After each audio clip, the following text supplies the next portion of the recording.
एक बयान आया है संघ प्रमुख मोहन भागवत जी का।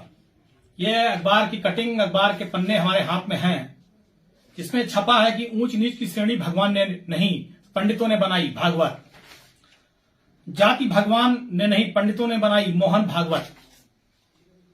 लगता है लोकसभा का चुनाव नजदीक आ गया है, और जब लोकसभा का चुनाव नजदीक आ गया है तो जातीय समीकरण सेट करने के लिए जो भारतीय जनता पार्टी पूरे देश में चुनाव हारने जा रही है, जो एक माहौल बन चुका है भारतीय जनता पार्टी के खिलाफ, दोबारा जातियों की राजनीति को सेट करने के लिए मोहन भागवत जी ने अपना बयान जारी कर दिया।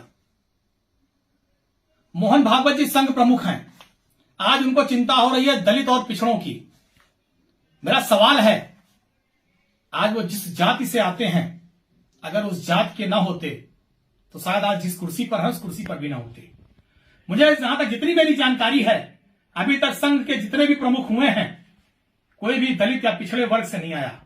मैं मोहन भागवत जी से मांग कर रहा हूं कि जब आप अपनी कुर्सी छोड़िए तो इस बार किसी दलित और पिछड़े वर्ग के आदमी को अपनी कुर्सी को दीजिए, क्योंकि उत्तर प्रदेश में और इस देश में जहां जहां आपकी सरकारें हैं, मैं उत्तर प्रदेश की बात कर लूं, 6 साल होने जा रहा है भारतीय जनता पार्टी की सरकार को। कितना अत्याचार हुआ दलित और पिछड़ों पर, कितने मारे गए दलित पिछड़े, फर्जी मुकदमे में जेल गए, एनकाउंटर हुआ। आपको दलित और पिछड़ों की याद नहीं आई। लेकिन आज जब लोकसभा का चुनाव आ रहा है, नजदीक आ रहा है, सर पर है, और आपके भारतीय जनता पार्टी जिसको आप पाल पोस कर बड़ा करते हैं, जिसके लिए आप काम करते हैं, आज जनता उसको कुर्सी से हटाने जा रही है तो आप अपना बयान जारी कर रहे हैं। आपने ब्राह्मणों के बारे में कहा, प्रभु श्री राम को क्षत्रिय किसने बताया? भगवान श्री कृष्ण को यदुवंशी किसने बनाया?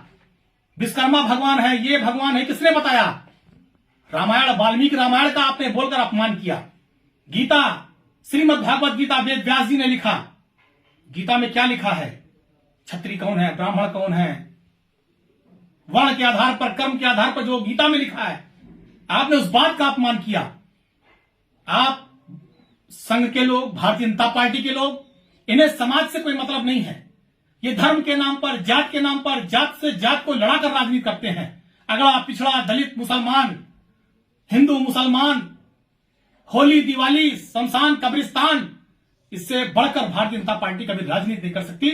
लेकिन आज भारतीय जनता पार्टी और संघ की कलई पूरे देश में, पूरे प्रदेश में, घर घर में खुल गई है कि ये केवल लड़ाने की बात करते हैं, लड़ाने की राजनीति करते हैं। आज इसी आप अयोध्या में ले लीजिए, लोगों की दुकान और मकान जा रहे हैं, मुआवजा नहीं दिया जा रहा है। संघ को आवाज उठानी चाहिए। दलित और पिछड़े वर्ग के लोग, ब्राह्मण समाज, सबके मकान दुकान जा रहा है। 14 कोसी 5 कोसी परिक्रमा के नाम पर मकान दुकान जा रहा है, जमीनें जा रही हैं, कोई सही मुआवजा नहीं है। क्यों नहीं संघ आवाज उठा रहा है? आज यहाँ पिछड़ा भी परेशान है, दलित भी परेशान है, ब्राह्मण भी परेशान है, सारे जाति धर्म के लोग परेशान हैं।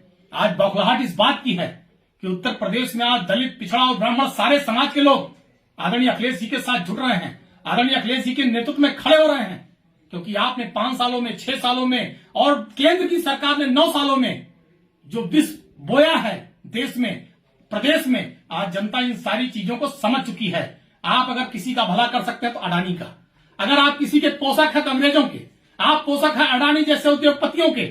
आपको न गरीब से मतलब है, न पिछड़ा से मतलब है, न दलित से मतलब है, न ब्राह्मण से मतलब है। आपको केवल अपनी राजनीति से मतलब है। आप केवल अपनी सरकार बनाने के लिए जात को जात से, भाई को भाई से, समाज को समाज से लड़ा सकते हैं। इसलिए मैं कहना चाहता हूं, आज समाज आपके इन बातों को समझ चुका है, और खास तौर से ब्राह्मण समाज जो आपने बयान दिया है, इसको भी अच्छी तरीके से समझ चुका है। और आने वाले 24 के चुनाव में इसका परिणाम आपको देखने को मिलेगा। मैं तो इस बात को बहुत ईमानदारी से कह रहा हूं अयोध्या की धरती से, कि चाहे ब्राह्मण हो, चाहे दलित हो, चाहे पिछड़ा हो, चाहे गरीब व्यक्ति हो, चाहे अमीर व्यक्ति हो, आज भारतीय जनता पार्टी की राजनीति को, भारतीय जनता पार्टी की लड़ाने की राजनीति को, उनकी साजिश को सारे लोग समझ चुके हैं। और आने वाले समय में आपको गद्दी से हटाकर इस देश को मजबूत करने का काम, अखंड भारत बनाने का काम, इस देश को विकास के रास्ते पर ले जाने का काम करेंगे।